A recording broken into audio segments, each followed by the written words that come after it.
प्रातरग्निं प्रातरिन्द्रगुं हवामहे प्रातर्मित्रावरुणा प्रातरश्विना प्रातर्भगं पोषणं ब्रह्मणस्पतिं प्रातः सोममुतरुद्रगुं हुवेम प्रातर्जितं भगमुग्रगुं हुवेम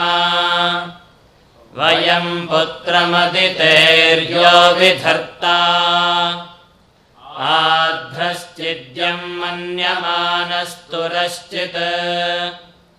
राजाचिद्यं भगं भक्षीत्याह भगप्रणेतर्भगसत्यराधः भगेमां धियमुदवदन्नः भगप्रणो जनय गोभिरश्वैः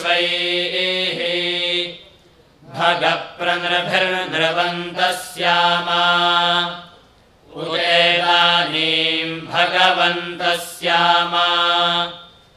उत प्रपित्व उत मध्ये अह्नाम् उतोदितामघवन्सूर्यस्य वयं देवानागुं सुमतोऽस्याम भग एव भगवागुम् अस्तु देवाः तेन वयं भगवन्तस्याम तन्त्वा भग सर्व इज्यो हवीमि स नो भगपुर एता भवेह समध्वरा योषसो नमन्ता दधिक्रावेव शुचये पदाय अर्वाचीनं वसुविदं भगन्नः रथमिवाश्वावाजिन आवहन्तु अश्वावतीर्गोमतीर्न उषासः वीरवतीः सदमुच्छन्तु भद्राः घृतं दुहाना विश्वतः प्रपीनाः यूयं पात स्वस्तिभिः सदा नः ॐ शान्तिः शान्तिः शान्तिः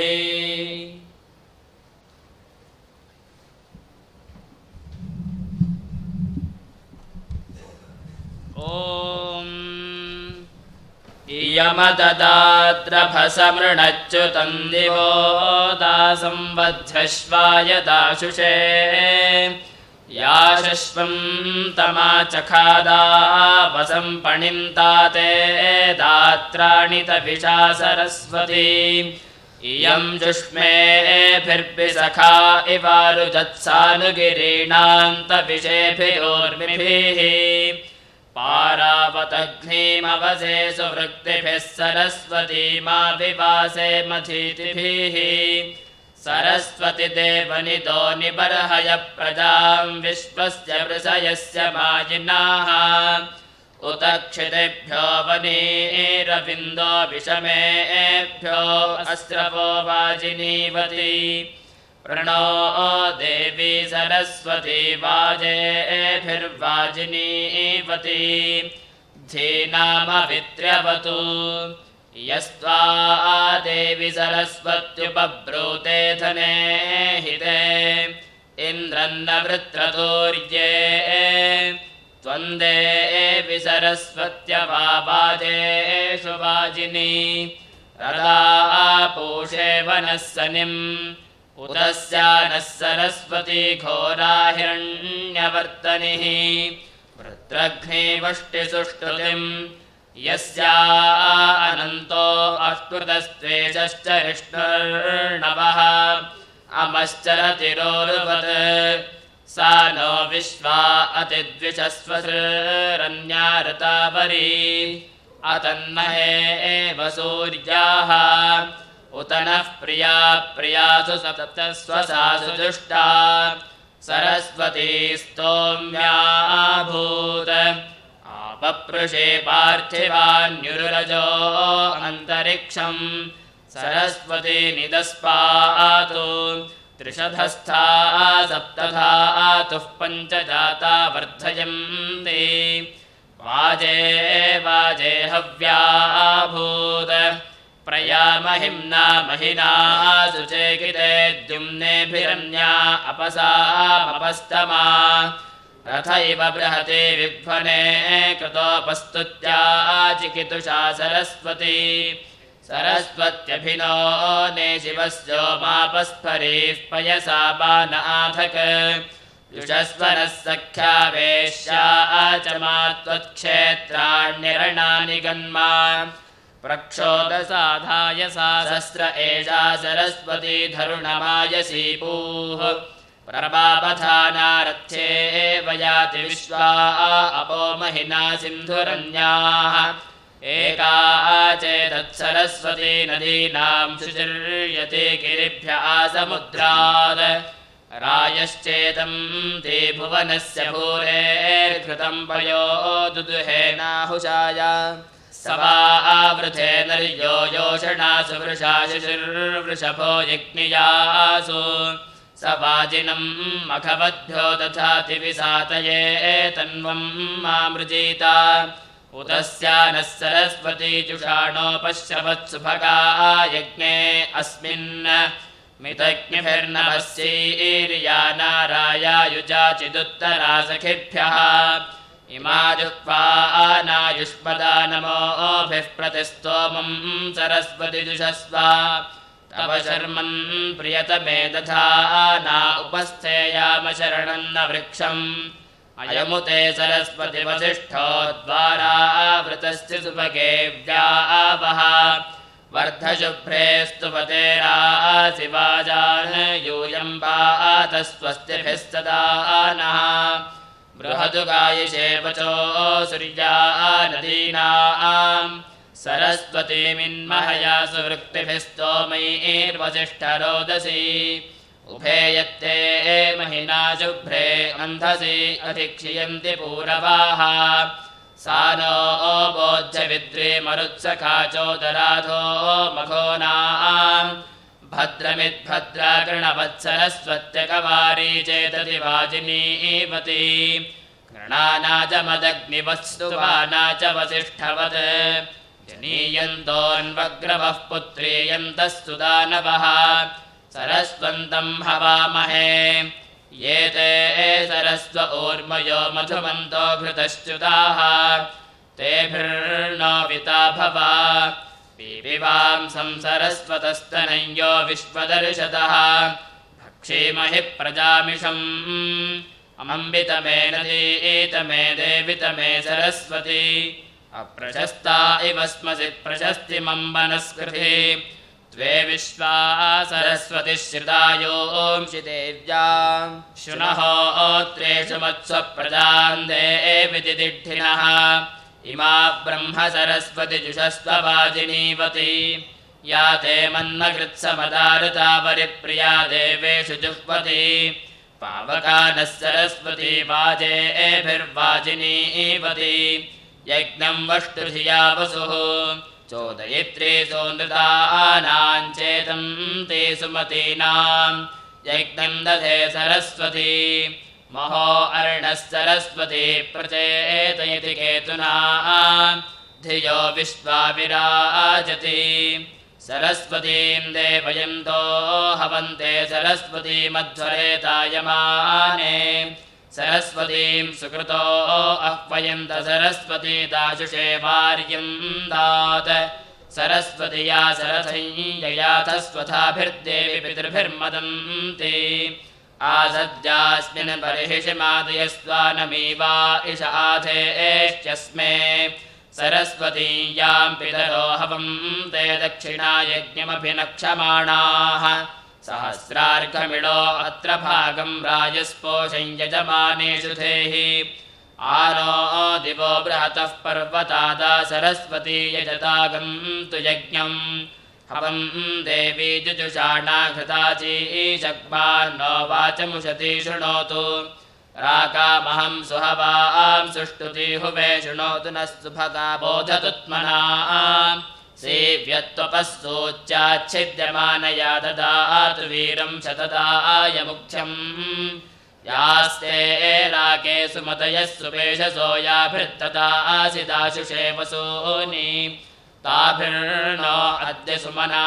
उपागहि सहस्रपोषं सुभगेरराणा सिनीवालिपृथुष्टुके या देवानामसि स्वसा दुषस्व हव्यमाहुतं प्रजान्धे विदिदिढ्ढिनः यासु बाहुस्वं गुरिस्तुषूमा बहुसुवरी तस्यै विष्पत्नी हविस्सिनी वाल्यै जुहोतना या गुङ्गोर्यासिनी वाली या राका या सरस्वती इन्द्राणी मह्व ऊतये वरुणानीं स्वस्तये ॐ शान्तिः शान्तिः शान्तिः।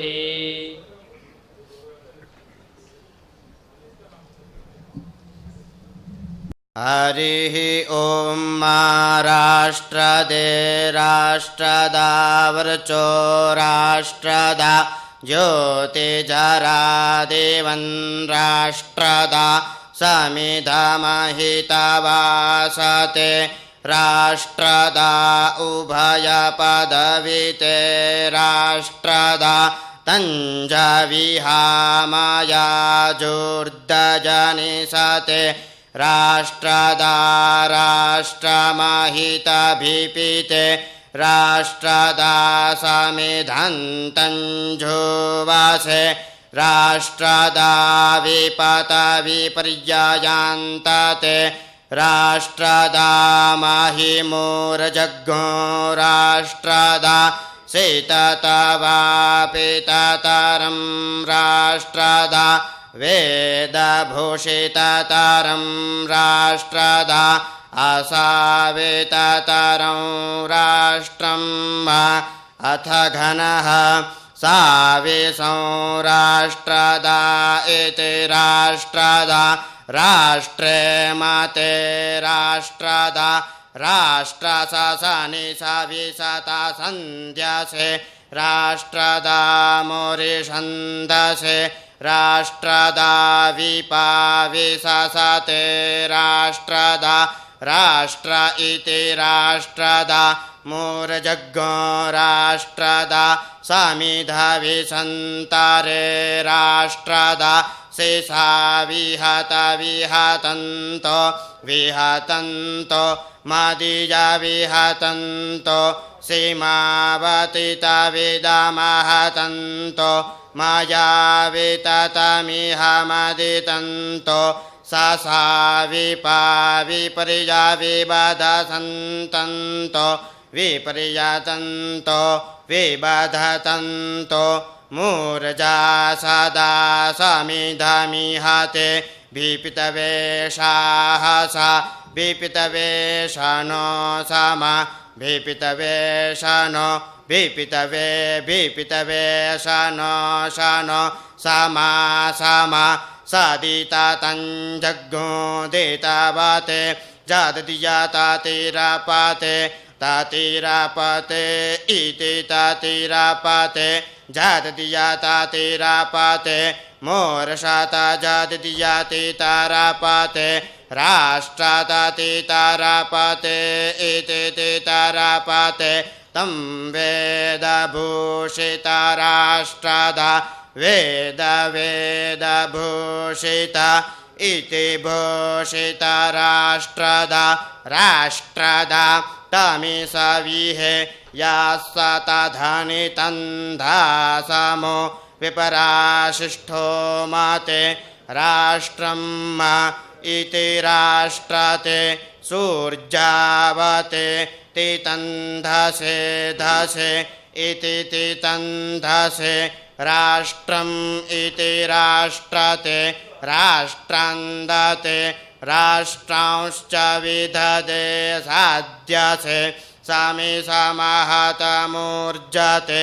राष्ट्रं विपितवे दधे विपितवे इति विपितवे सदसवितं विपितवे विपितवे सदसवितं इति सदसवितं राष्ट्रं इति राष्ट्रते राष्ट्रं सदा वितता विपाया विञ्जते राष्ट्रं ॐ शान्ति शान्ति शान्तिः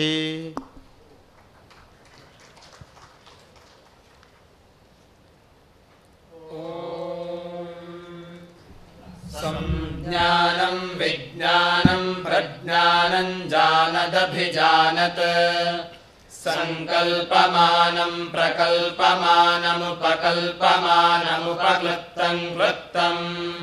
श्रेयो वसीय आयन् सम्भूतं भूतं चित्रः केतुः प्रभानाभान् सम्भान् ज्योतिष्मागस्तेजस्वानातपग्रस्तपन्नभितपन् रोचनो रोचमानः शोभनः शोभमानः कल्याणः दर्शा दृष्टा दर्शता विश्वरूपा सुदर्शना आप्यायमानाप्यायमानाप्यायासु नृतैरा आपूर्यमाणा पूर्यमाणा पूरयन्ति पूर्णा पूर्णमासी दाता प्रदाता नन्दो मोदः प्रमोदः आवेशयन् निवेशयन् संवेशनः सगुं शान्तः शान्तः आभवन् प्रभवन् सम्भवन् सम्भूतो भूतः प्रस्तुतं विष्टुतगुं सग्रस्तुतं कल्याणं विश्वरूपम् शुक्रममृतं तेजस्वि तेजः समिद्धम् अरुणं भानुमन्मरीचिमदभितपस्तपस्वत् सविता प्रसविता दीप्तो दीपयन् दीप्यमानः ज्वलन् ज्वलिता तपन् वितपन् सन्तपन् रोचनो रोचमानः शुम्भोः शुम्भमानो वामः सुता सुन्वते प्रसुता सूयमानाभिषूयमाना पीती प्रपासम्पातृप्तिस्तर्पयन्ति कान्ता काम्या कामजातायुष्मती कामदुघा अभिशास्तानुमन्तानन्दो मोदः प्रमोदः आसादयन् निषादयन् सगुं सादनः सगुं सन्नः सन्नः आभूर्विभोः प्रभोः शम्भोर्भुवः पवित्रं पवयिष्यन् पूर्वो मेध्यः यशो यशस्वानायुरमृतः जीवो जीविष्यन् स्वर्गो लोकः सहस्वान् सहीयानोजस्वान् सहमानः जयन्नभिजयन् क्षुद्रविनोद्रविनोदाः आर्द्रपवित्रो हरिकेशो मोदः प्रमोदः अरुणोऽरुणरजाः पुण्डरीको विश्वजिदभिजित् आर्द्रः पिन्वमानोन्नवान्नसवानिरावान् सर्वौषधः सम्भरो महस्वान् एतत्काजो वत्काः क्षुल्लकाः शिपिविष्टकाः सरिस्सराः सुषेरवः अचिरासो गमिष्णवः इदानीं तदानीमेतर्हि क्षिप्रमजिरम् आशुर्निमेषः फणोद्रवन्नचिद्रवन् त्वरग्रस्त्वरमाण आशुराशीयाञ्जवः अग्निष्टोममुख्योतिरात्रो द्विरात्रस्त्रिरात्रश्चतुरात्रः अग्निर्ऋतुः सूर्यऋतुश्चन्द्रमा ऋतुः प्रजापतिः संवत्सरो महान्तः भूरग्निम् च पृथिवीम् च माम् च त्रीयुश्च लोकान् संवत्सरम् च प्रजापतिस्त्वा साधयतु तया देवतयाङ्गिरस्वध्रुवासीद भुवो वायुम् चान्तरिक्षम् च माम् च त्रीयुश्च लोकान् संवत्सरम् च प्रजापतिस्त्वा साधयतु तया देवतयाङ्गिरस्वध्रुवासीद स्वरादित्यम् च दिवम् च माम् च त्रीयुश्च लोकान् संवत्सरम् च प्रजापतिस्त्वा साधयतु तया देवतयाङ्गिरस्वध्रुवासीद भूर्भुवः स्वश्चन्द्रमसम् च दिशश्च माम् च त्रीनिश्च लोकान् संवत्सरम् च प्रजापतिस्त्वा साधयतु तया देवतयाङ्गिरस्वध्रुवासीद त्वमेव त्वाम् वेत्थयोऽसि सोऽसि त्वमेव त्वामचैषीः चितश्चासि सञ्चितश्चास्यग्ने एतावागिश्चासि भूयागिश्चास्यग्ने यत्ते अग्नेऽन्यो न यदुतेऽतिरिक्तम् आदित्यास्तदङ्गिरसश्चिन्वन्तो विश्वे ते देवाश्चितिमापूरयन्तो चितश्चासि सञ्चितश्चास्यग्ने एतावागिश्चासि भूयागिश्चास्यग्ने माते अग्ने च येन माति च येनायुरारक्षि सर्वेषाम् ज्योतिषाम् ज्योतिर्यददा बुधेति तपसो जातमनिभृष्टमोजः तत्ते ज्योतिरिष्टके तेन मे तपा तेन मे ज्वला तेन मे दीदिः यावद्देवाः यावदसाति सूर्यः यावदुताभिब्रह्मा संवत्सरोऽसि परिवत्सरोऽसि इदावत्सरोऽसि रुवत्सरोऽसि इद्वत्सरोऽसि वत्सरोऽसि तस्य ते वसन्तः शिरः ग्रीष्मो दक्षिणः पक्षः वर्षाः पुच्छम् शरदुत्तरः पक्षः हेमन्तो मध्यम् पूर्वपक्षाश्चितयः अपरपक्षाः पुरीशम् अहोरात्राणीष्टकाः ऋषभोऽसि स्वर्गो लोकः यस्यान्निशि महीयसे ततो नो मह आवः वायुर्भूत्वा सर्वादिश आवाहि सर्वादिशो नु विवाहि सर्वादिशो न संवाहि चित्याचितिमापृणा अचित्याचितिमापृणा चिदसि समुद्रयोनिः इन्दुर्दक्षस्येन ऋतावा हिरण्यपक्षः शकुनो भुरण्युः महान्सधस्थे ध्रुवानिषत्तः नमस्ते अस्तु मामाहि पुंसीः एति प्रेतिवीति समित्युदिति दिवम् मे यच्छ अन्तरिक्षम् मे यच्छ पृथिवीम् मे यच्छ पृथिवीम् मे यच्छ अन्तरिक्षम् मे यच्छ दिवम् मे यच्छ अह्ना प्रसारय रात्र्या समच रात्र्या प्रसारय अह्ना समच कामम् प्रसारय कामगुम् समच भूर्भुवः स्वः ओजो बलम् ब्रह्मक्षत्रम् यशो महत् सत्यन्तपो नाम रूपममृतम् चक्षुश्रोत्रम् मन आयुः विश्वम् यशो महः समन्तपो हरोभाः जातवेदा यदि वा पावकोऽसि वैश्वानरो यदि वा वैद्युतोऽसि सम्प्रजाभ्यो यजमानाय लोकम् ऊर्जम् पुष्टिम् ददतभ्याववृत्सा राज्ञी विराज्ञी सम्राज्ञी स्वराज्ञी अर्चिः शोचिः तपोहरोभाः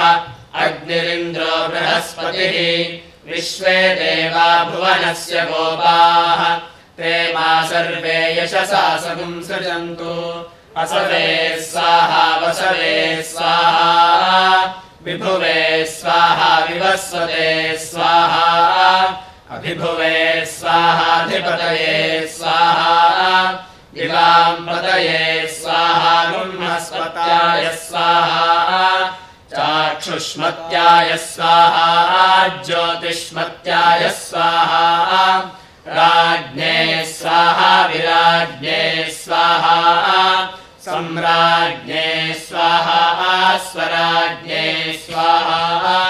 शोषाय स्वाहा सूर्याय स्वाहा चन्द्रमसे स्वाहा ज्योतिषे स्वाहा सगुंसर्पाय स्वाहा कल्याणाय स्वाहा अर्जुनाय स्वाहा विपश्चिते पवमानाय गायत महीनधारात्यन्धो अर्षति अहिर्हजीर्णामतिसर्पति त्वचम् अत्यो न क्रीडन्न सरदृशा हरिः उपयाम गृहीतोऽसि मृत्यवे त्वा दुष्टम् गृह्णामि एष ते योनिर्मृत्यवे त्वा अपमृत्युमपक्षुधम् अपेतः शपथम् जहि अधानो अग्न आवह रायस्कोशगुम् सहस्रिणम् ये ते सहस्रमयुतम् पाशाः मृत्यो मर्त्याय हन्तवे तान् यज्ञस्य मायया सर्वानवयजामहे भक्षोऽस्य मृतभक्षः तस्य ते मृत्युपीतस्यामृतवतः स्वराकृतस्य मधुमतः उपहूतस्योपहूतो भक्षयामि मन्द्राभिभूतिः केतुर्यज्ञानाम् वाग् असावेहि अन्धो जागृतिः प्राण असावेहि बधिराक्रन्दयितरपान असावेहि हस्तोस्त्वाचक्षुः असावेहि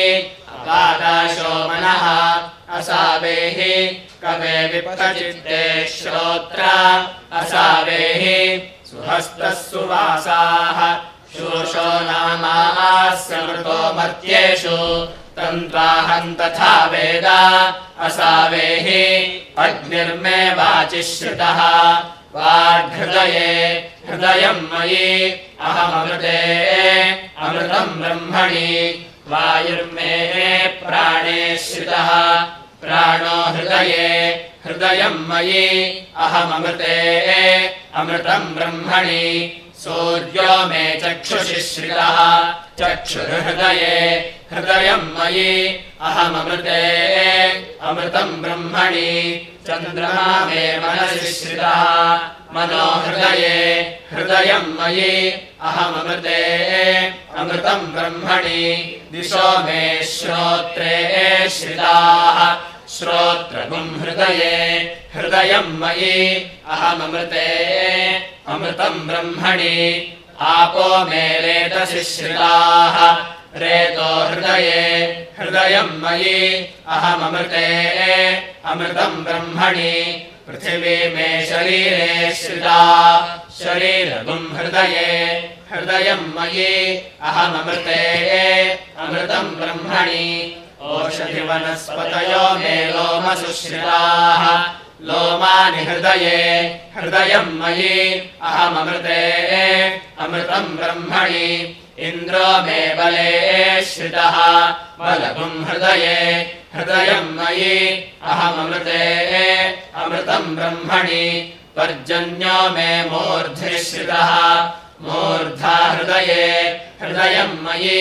अहममृते अमृतम् ब्रह्मणि ईशानो मे मन्यौ श्रितः मन्युर्हृदये हृदयम् मयि अहममृते अमृतम् ब्रह्मणि आत्मा आत्मनि श्रितः आत्मा हृदये हृदयम् मयि अहममृते अमृतम् ब्रह्मणि पुनर्म आत्मा पुनरायुरागात् पुनः प्राणः पुनराकूतमागात्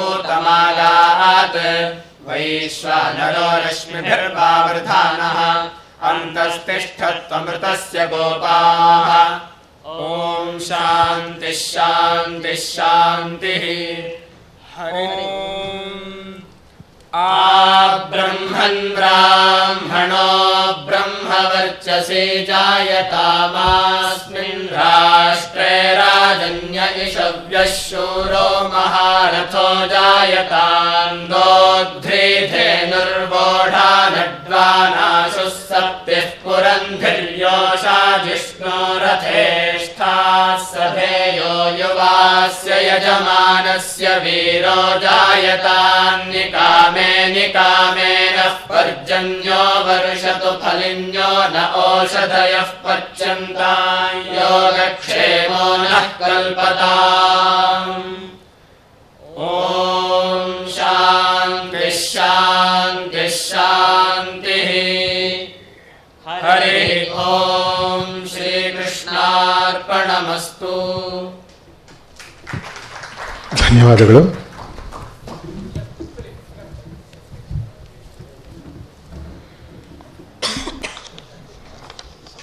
ನಂತರ ಪ್ರೊಫೆಸರ್ ಎಮ್ ಎನ್ ಚಂದ್ರಶೇಖರ್ ಅವರು ಶೇಷಾದ್ರಿಪುರಂ ಕಾಲೇಜಿನ ನಿವೃತ್ತ ಪ್ರಾಧ್ಯಾಪಕರು. He has been the head of the Department of Sanskrit. He is also associated with the Sai institutions and the Bharati Vidya Bhavan for a long time. We request Professor Chandrasekhar to please present his views on Veda Samvada.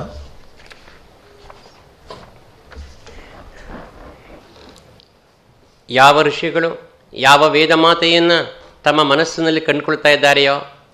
ಯಾವ ವೇದ ಮಾತೆಯನ್ನು ಎಲ್ಲ ದೇವತೆಗಳು ಕೂಡ ಪ್ರತಿನಿತ್ಯವೂ ಅಹರ್ನಿಶಿ ತಪಸ್ಸಿನ ಮುಖವಾಗಿ ಕಂಡುಕೊಳ್ತಾ ಇದ್ದಾರೆಯೋ, ಯಾವ ವೇದ ಮಾತೆಯನ್ನು Ganesha ಶತಾವಧಾನಿಗಳು, doctor ವನಿತಾ ರಾಮಸ್ವಾಮಿ, ಬಾಲಚಂದರ್, ಇಲ್ಲಿರುವಂಥ ಅನೇಕ ಗುರುಗಳು ತಮ್ಮದೇ ಆದ ರೀತಿಯಿಂದ ಪ್ರತಿನಿತ್ಯ ಉಪಾಸನೆ ಮಾಡ್ತಾ ಇದ್ದಾರೆಯೋ, ಅಂತಹ ವೇದ ಮಾತೆ ನಮ್ಮೆಲ್ಲರಿಗೂ ಕೂಡ ಮಂಗಳವನ್ನು ಮಾಡಲಿ ಅಂತ. ಯಾಂ ಋಷಯೋ ಮಂತ್ರಕೃತೋ ಮನೀಷಿಣಃ ಅನ್ವೈಚ್ಛನ್ ದೇವಾಸ್ತಪಸಾಶ್ರಮೇಣ ತಾನ್ ದೇವೀಂ ವಾಚಕಂ ಹವಿಷಾ ಯಜಾಮಹೇ ಸಾನೋ ದಧಾತು ಸುಕೃತಸ್ಯ ಲೋಕೆ. ಇಂದು ಗುರುಪೂರ್ಣಿಮಾ, ಎಂಥ ಪವಿತ್ರವಾದ ದಿನ. ರಮಣ ಮಹರ್ಷಿಗಳು ವೇದ ಅರ್ಥವಾಗಲಿ ಬಿಡಲಿ, ಪ್ರತಿಯೊಬ್ಬ ಮನುಷ್ಯನೂ ಕೂಡ ಜೀವನದಲ್ಲಿ 15 ನಿಮಿಷವಾದರೂ ಕೂಡ ವೇದವನ್ನು ಕೇಳಬೇಕು, ಆ ವೇದನಾದಕ್ಕೆ ನಾವು ಮನಸ್ಸನ್ನು ಕೊಡಬೇಕು ಅಂತ ಹೇಳ್ತಾ ಇದ್ರು. ಅಂತಹ ವೇದನಾದ ಇವತ್ತು ನಾವೆಲ್ಲ ಕೇಳಿದ್ದೇವೆ. ಪ್ರಾತರಗ್ನಿಂ ಪ್ರಾತರಿಂದ್ರಗುಂ ಹವಾಮಹೆ ಅಂತ ಪ್ರತಿನಿತ್ಯ ಪ್ರಾತಃ ಕಾಲದಲ್ಲಿ ಎಲ್ಲ ದೇವತೆಗಳು ಕೂಡ ಸುಖಕರವಾಗಿ ನಮಗೆ ಮಂಗಳವನ್ನು ಮಾಡಲಿ ಎನ್ನುವಂಥ ಪ್ರಾರ್ಥನೆ ಶುರುವಾಗಿದೆ. ಮೊಟ್ಟ ಮೊದಲಿಗೆ ಋಗ್ವೇದವನ್ನು ಹೇಳಿದರು. ವೇದವ್ಯಾಸರು ಯಾರನ್ನ ಇವತ್ತು ಕುರಿತು ನಾವು ಪೂಜೆ ಮಾಡ್ತಾ ಇದ್ದೇವೆಯೋ, ಯಾರಿಂದ ಜ್ಞಾನನಿಧಿ ಹರಿದು ಬಂದಿದೆಯೋ ಅಂತಹ ವೇದವ್ಯಾಸರು 4 ವೇದಗಳನ್ನು ಉಳಿಸ್ಕೊಳ್ಬೇಕು ಅನ್ನೋ ಕಾರಣಕ್ಕೋಸ್ಕರವಾಗಿ ಎಲ್ಲರಿಗೂ ಎಲ್ಲವನ್ನೂ ಕೂಡ ಓದಲು ಸಾಧ್ಯವಿಲ್ಲ. ಆದ್ದರಿಂದ ಅಂತಹ ವೇದವನ್ನು ವ್ಯಾಸ ಅಂದರೆ ಡಯಾಮೀಟರ್ ಅಂತ ಅನಂತವಾದ ವೇದಗಳನ್ನು, ನೆನ್ನೆ ಹೇಳಿದ ಹಾಗೆ ಅನಂತವಾದ ವೇದಗಳನ್ನು 4 ಭಾಗವನ್ನು ಮಾಡಿ ಋಗ್ವೇದವನ್ನು ನೀವು ಕಲೀರಿ, ಯಜುರ್ವೇದವನ್ನು ನೀವು ಕಲೀರಿ, ಸಾಮವೇದವನ್ನು ನೀವು ಕಲೀರಿ, ಅಥರ್ವವೇದ ನೀವು ಕಲೀರಿ, ಈ ರೀತಿಯಾಗಿ ಕಲಿಸಿಬಿಟ್ಟು ಇಡೀ ಪ್ರಪಂಚದ ಉದ್ಧಾರಕ್ಕೋಸ್ಕರವಾಗಿ ಅವರು ಆ ರೀತಿಯಾಗಿ ಮಾಡಿದರು. ಅಂತಹ ವೇದದ ಋಗ್ವೇದವನ್ನು ಇವರಿಬ್ಬರೂ ಕೂಡ ಪಠಿಸಿದ್ದಾರೆ. ನಂತರ ಘನರೂಪದಲ್ಲಿ ಶುಕ್ಲ ಯಜುರ್ವೇದವನ್ನು ಹೇಳಿಕೊಟ್ಟಿದ್ದಾರೆ. ನಂತರ ಕಾಟಕ ಭಾಗದಿಂದ ತುಂಬ ಸುಶ್ರಾವ್ಯವಾಗಿರುವಂಥ ಈ 3 ವೇದಗಳನ್ನು ನಾವೆಲ್ಲರೂ ಕೇಳಿದ್ದೇವೆ. ಎಷ್ಟು ಮಂತ್ರವೂ ಕೂಡ ತುಂಬ ಚೆನ್ನಾಗಿದೆ, ಆದರೆ ಕಾಲವಿಲ್ಲ. ಏತೆ ಸಹಸ್ರ ಮಯುತಂ ಪಾಶಾ ಮೃತ್ಯೋ ಮರ್ತ್ಯಾಯ ಹಂತವೇ ಅಂತ ಒಂದು ಮಂತ್ರವನ್ನು ಹೇಳಿದರು. ಪರಮಾತ್ಮ ನಮ್ಮ ತಪ್ಪಿಗಳಿಗೋಸ್ಕರವಾಗಿ ನಾನಾ ಪ್ರಕಾರವಾಗಿರುವ ಬಲೆಯನ್ನು ಬೀಸ್ತಾ ಇರ್ತಾನೆ. ಮೃತ್ಯೋ ಮರ್ತ್ಯಾಯ ಹಂತವೇ, ಆ ಎಲ್ಲ ಪಾಶಗಳನ್ನು ಕೂಡ ನಾವು ಯಾವುದ ಮುಖಾಂತರವಾಗಿ, ಯಜ್ಞದ ಮುಖಾಂತರವಾಗಿ, ಈ ಸಂವಾದ ಯಜ್ಞದ ಮುಖಾಂತರವಾಗಿ ಆ ವೇದ ಮಂತ್ರಗಳನ್ನು ಕೇಳ್ತಾ ಕೇಳ್ತಾ ಅದೆಲ್ಲವನ್ನು ಕೂಡ ಸರ್ವಾನ್ ಅವಯಜಾಮಹೆ, ಎಲ್ಲವನ್ನು ಕತ್ತರಿಸಿ ಹಾಕೋಣ. ಆ ಪರಮಾತ್ಮನ ಅನುಗ್ರಹದಿಂದ ಈ ಯಜ್ಞದ ಕಲ್ಪನೆ ತುಂಬ ದೊಡ್ಡದು, ಇದೂ ಒಂದು ದೊಡ್ಡ ಯಜ್ಞ ಇದ್ದ ಹಾಗೆ. ಇಂತಹ ಯಜ್ಞದ ಮುಖಾಂತರವಾಗಿ ಆ ಮಂತ್ರಗಳನ್ನು ಕೇಳ್ತಾ, ಆ ಮಂತ್ರಗಳ ಬಗ್ಗೆ ಮನನವನ್ನು ಮಾಡ್ತಾ ಆ ಎಲ್ಲ ಪಾಶಗಳಿಂದ ನಾವು ಹೊರಕ್ಕೆ ಬರೋಣ. ಈಗ ತಾನೇ ನೋಡಿದ್ದೀವಿ ಹಿಮಾಲಯದಲ್ಲಿ ಏನಾಯಿತು ಅಂತ, ಬಿಹಾರದಲ್ಲಿ ಏನಾಗ್ತಾ ಇದೆ ಅಂತ ನೋಡ್ತಾ ಇದ್ದೀವಿ. ಈ ಎಲ್ಲ ತಾಪತ್ರಯಗಳನ್ನು ಆ ಪರಮಾತ್ಮ ಎಲ್ಲರ ಉದ್ಧಾರಕ್ಕೋಸ್ಕರವಾಗಿ ಈ ವೇದಮಾತೆಯನ್ನು ಅನುಗ್ರಹಿಸಿದ್ದಾನೆ. ಅಂತಹ ಗುರುಪೂರ್ಣಿಮೆಯೆಂದು ಇಂತಹ ಅಮೂಲ್ಯವಾಗಿರುವಂಥ ಮಂತ್ರಗಳ ರಾಶಿಗಳನ್ನು ನಾವು ಕೇಳ್ತಾ ಇದ್ದೇವೆ. ವೇದ ವಿಜ್ಞಾನ ಗುರುಕುಲ ಚೆನ್ನೈನಹಳ್ಳಿಯಲ್ಲಿ ತುಂಬ ಚೆನ್ನಾಗಿ ಆ ಎಲ್ಲ ಮಕ್ಕಳಿಗೆ ವೇದ ವಿದ್ಯೆಯನ್ನು ಕಲಿಸ್ಕೊಡ್ತಾ ಇದ್ದಾರೆ. ಕೇವಲ ವೇದ ಮಂತ್ರದ ಉಚ್ಚಾರಣೆ ಮಾತ್ರವಲ್ಲ, ಅವರಿಗೆ ಅದರಲ್ಲಿ ಜ್ಞಾನವನ್ನೂ ಕೂಡ ಬರೆಸ್ತಾ ಇದ್ದಾರೆ. ಆಧುನಿಕವಾಗಿ ಗಣಿತವಾಗಲಿ ಜ್ಯೋತಿಷವಾಗಲಿ ಮಾನ್ಯ ಬಾಲಚಂದರಿದ್ದಾರೆ. ಯಾವ ಜ್ಯೋತಿಷಶಾಸ್ತ್ರಕ್ಕೆ ಗಣಿತಶಾಸ್ತ್ರಕ್ಕೆ ತುಂಬ ಕೊಡುಗೆಯನ್ನು ಕೊಡ್ತಾ ಇದ್ದಾರೆಯೋ ಅದೆಲ್ಲವನ್ನೂ ಕೂಡ ಸಂಗ್ರಹ ಮಾಡ್ಕೊಂಡ್ಬಿಟ್ಟು ಇವರೆಲ್ಲರೂ ಕೂಡ ಕಲಿತಾ ಇದ್ದಾರೆ. ಅಂತಹ ವೇದ ಗುರುಕುಲದಿಂದ ಕೋಟೆ ಮನೆ ರಾಮಚಂದ್ರ ಭಟ್ಟರು ತುಂಬ ಅವರಿಗೆ ಯಶಸ್ಸು, ಕೀರ್ತಿ, ಆ ರೀತಿಯಾಗಿ ವೇದವನ್ನೇ ಉಸಿರಾಗಿ ಮಾಡಿಕೊಂಡು ವೇದ ಪ್ರಚಾರವನ್ನು ಮಾಡ್ತಾ ಇದ್ದಾರೆ. ಇಂಥ ಸಂದರ್ಭದಲ್ಲಿ ಭಾರತೀಯ ವಿದ್ಯಾಭವನ ಯಾವ ವಿದ್ಯೆಗೋಸ್ಕರವಾಗಿ ನಿಂತಿದೆಯೋ ಈ ಸಂವಾದ ಕಾರ್ಯಕ್ರಮದ ಮುಖಾಂತರವಾಗಿ ಎಲ್ಲ ಕಡೆಯಲ್ಲೂ ಕೂಡ ಇದರ ಸುಗಂಧ ಪ್ರಸಾರವಾಗ್ತಾ ಇದೆ. ಯಥಾ ವೃಕ್ಷಸ್ಯ ಸಂಪುಷ್ಪಿತಸ್ಯ ದೂರಾತ್ ಗಂಧೋ ವಾತಿ ಏವಂ ಪುಣ್ಯಸ್ಯ ಕರ್ಮಣೋ ದೂರಾತ್ ಗಂಧೋ ವಾತಿ. ಹೇಗೆ ಸುಪುಷ್ಪಿತವಾಗಿರುವಂತಹ ಒಂದು ಹೂವಿನ ಗಂಧ ಎಲ್ಲ ಕಡೆಗೂ ಪ್ರಸಾರವಾಗುತ್ತೆಯೋ ಹಾಗೆ ಈ ವೇದ ಸಂವಾದ ಇಸ್ಕಾನ್ ಮತ್ತು ಭಾರತೀಯ ವಿದ್ಯಾಭವನ ಏನು ನಡೆಸ್ತಾ ಇದ್ದರೆ ಇದರ ಗಂಧ ಎಲ್ಲ ಕಡೆಗೂ ಪ್ರಸಾರವಾಗಲಿ ಅಂತ ಹೇಳ್ತಾ ನನಗೆ ಎರಡು ಮಾತನ್ನು ಮಾತಾಡೋಕ್ಕೆ ಅವಕಾಶ ಕೊಟ್ಟಿದ್ದಕ್ಕೆ ನಮಸ್ಕಾರವನ್ನು ಮಾಡ್ತಾ ನನ್ನ ಮಾತನ್ನು ಮುಗಿಸ್ತಾ ಇದ್ದೇನೆ.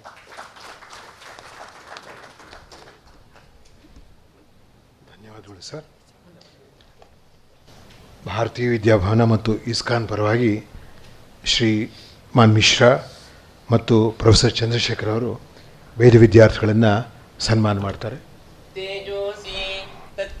ಪ್ರಯಚ್ಛಾಮಿ ತೇಜಸ್ವದಸ್ತು ಮೇ ಮುಖಂ ತೇಜಸ್ವಚ್ಛಿರೋऽस्तु ಮೇ ತೇಜಸ್ವಾನ್ವಿಶ್ವತಃ ಪ್ರತ್ಯಂಗ ತೇಜಸಾ ಸಂಪಿಪುರುದ್ಧಿಮಾನ್ ಓಜೋಸಿ ತತ್ತೇ ಪ್ರಯಚ್ಛಾಮಿ ಓಜಸ್ವದಸ್ತು ಮೇ ಮುಖಂ ಓಜಸ್ವಚ್ಛಿರೋऽस्तु ಮೇ ಓಜಸ್ವಾನ್ವಿಶ್ವತಃ ಪ್ರತ್ಯಂಗ ಓಜಸಾ ಸಂಪಿಪುರುದ್ಧಿಮಾನ್ ಪಯೋಸಿ ತತ್ತೇ ಪ್ರಯಚ್ಛಾಮಿ ಪಯಸ್ವದಸ್ತು ಮೇ ಮುಖಂ ಪಯಸ್ವಚ್ಛಿರೋऽस्तु ಮೇ ಪಯಸ್ವಾನ್ ವಿಶ್ವತಃ ಪ್ರತ್ಯಂಗ ಪಯಸಾ ಸಂಪಿಪುರುದ್ಧಿಮಾನ್ ಆಯುರಸಿ ತತ್ತೇ ಪ್ರಯಚ್ಛಾಮಿ ಆಯುಷ್ಮದಸ್ತು ಮೇ ಮುಖಂ ಆಯುಷ್ಮಚ್ಛಿರೋऽस्तु ಮೇ ಆಯುಷ್ಮಾನ್ ವಿಶ್ವತಃ ಪ್ರತ್ಯಂಗ ಆಯುಷಾ ಸಂಪಿಪುರುದ್ಧಿಮಾನ್ ಇಮಮಗ್ನ ಆಯುಷೇ ವರ್ಚಸೇ ಕೃಧಿ ಪ್ರಿಯತುಮ್ರೇತೋ ವರುಣಸೋ ನರಾಜನ್ ಮಾ ದೇವಾಸ್ಮಾಮಿತೆ ಶರ್ಮಯಚ್ಛ ವಿಶ್ವೇ ದೇವಾದಿರದೃಷ್ಟಿರ್ಯಥಾ ಸತ್ ಆಯುರಸಿ ವಿಶ್ವಾಯುರಸಿ ಸರ್ವಾಯುರಸಿ ಸರ್ವಮಾಯುರಸಿ ಯತೋ ವಾತೋ ವನೋ ಜವಾಃ ಯತಃ ಕ್ಷರಂತಿ ಸಿಂಧವಃ ಆಸಾಂ ತ್ವಾ ಸರ್ವಾಸಾಗಂ ಋಚಾ